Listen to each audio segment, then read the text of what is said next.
Hello guys, this is your Divine Jovin channel. Ayan, magluto tayo ng meatballs or beef balls. Ayan.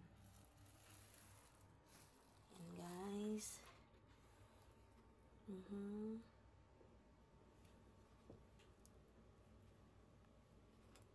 Ito guys, ako dito, nag-prepare na ako.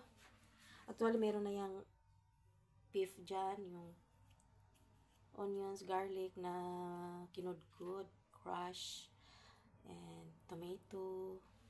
Nilagyan ko na ng ayan, ng black pepper. Where is it? Lagyan ko na ng black pepper. Tapos yung mga powder na yung ginger powder. Yes, and turmeric powder. Ayan. Tapos kung ano pa yung mga mabangon yung yung coriander powder, yan yung mga mabango na yung mga 1 spoonful lang, yung 1 teaspoon lang. Ayan. Tapos meron na siyang black pepper na powder, ginger, coriander powder, and turmeric powder. Then yan, nandyan na yung onions, crush, garlic crush, tomato crush. Hindi ko na nilagyan ng ginger na fresh kasi naman na.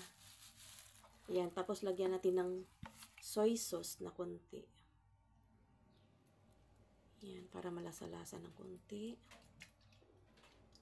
Pero lalagyan din natin ng beef, Maggi beef flavor, or okay lang din kung may chicken flavor kayo, it's okay.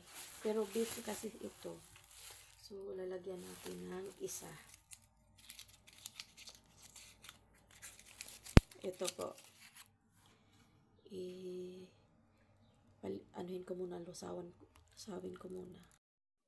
Yan, lulusawin ko muna siya guys dito. Lagyan natin ng konting hot water o warm water yung bowl or ito. Yan. Lulusawin natin para hindi magbuo-buo pag ihalo natin sa karne.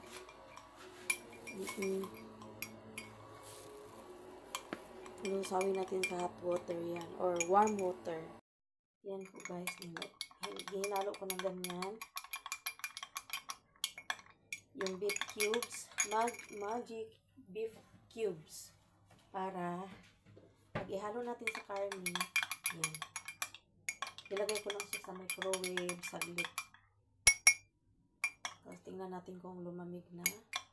Mamaya natin ihalo sa karne ko. Bigyan.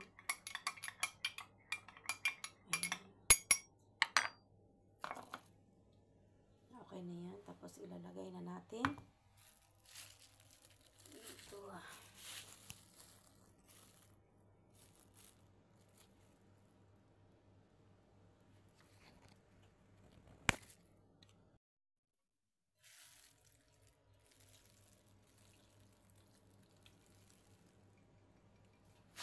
Ayan po.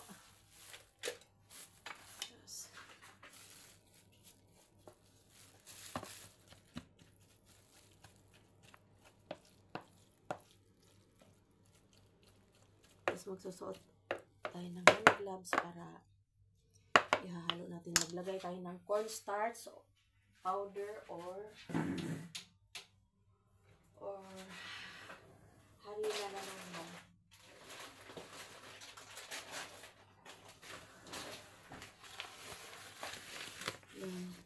Pwede ng brown flour or normal na flour. Lagyan natin ng 1 big spoon. Lagyan natin ng ito. Kasi ipiprito pa natin yan siya. Yan. Okay.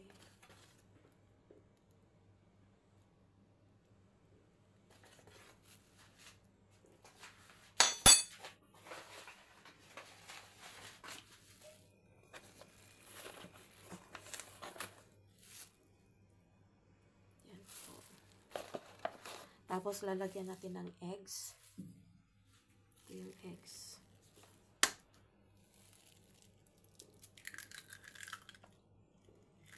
Okay.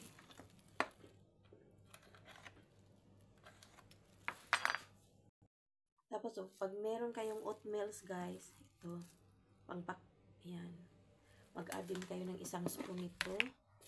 Kasi ito ay napaka-healthy po. Healthy talaga nito. 1 spoon lang din. 1 big spoon yan.